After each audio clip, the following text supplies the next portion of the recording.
ಇಲ್ಲಿ 70% ಮೇಲ್ಕಿಂತ ಹೆಚ್ಚಿಗೆ ಇರುವಂಥ ಮಕ್ಕಳು ಟೈಪಿಂಗ್ನ ಕಲ್ತ್ರೆ ಅವ್ರಿಗೆ ಉದ್ಯೋಗ ಸಿಗುವಂಥ ಅವಕಾಶಗಳು ಹೆಚ್ಚಿರುತ್ತೆ.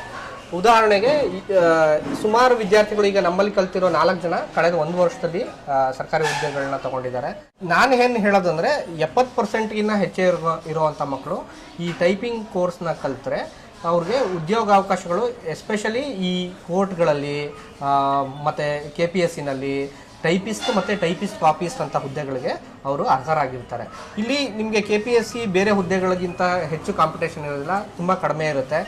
ಬೇರೆ ಎಲ್ಲ ಹುದ್ದೆಗಳಲ್ಲಿ ನೀವು ನಿಮ್ಮ PUCನಲ್ಲಿ ತಗೊಂಡಿರೋ ಪರ್ಸೆಂಟೇಜು ಅಥವಾ ನಿಮ್ಮ SLCನಲ್ಲಿ ತಗೊಂಡಿರೋ ಪರ್ಸೆಂಟೇಜ್ನೇ ಮಾನದಂಡವಾಗಿ ತಗೊಳ್ತಾರೆ. ಆದರೆ ಇಡೀ ಕರ್ನಾಟಕದಲ್ಲಿ ಇದು ಒಂದೇ ಕೆಲಸದಲ್ಲಿ ನಿಮ್ಮ PUCನಲ್ಲಿ ತಗೊಂಡಿರೋ ಪರ್ಸೆಂಟೇಜಲ್ಲಿ 30%, ಮತ್ತು ನೀವಿಲ್ಲಿ ಟೈಪಿಂಗ್ ಮಾಡಿ ಎಕ್ಸಾಮ್ ಬರೀತೀರಲ್ಲ ಅದರಲ್ಲಿ 30%, ಮತ್ತು ಸೆಲೆಕ್ಷನ್ ಪ್ರೊಸೀಜರಲ್ಲಿ ಏನು ಎಂಟ್ರೆನ್ಸ್ ಎಕ್ಸಾಮ್ ಇರುತ್ತೆ ಅದರಲ್ಲಿ 30% ತಗೊಳ್ಳೋವಂಥ ಅವಕಾಶ ಇರೋದು. ಯಾಕಂದರೆ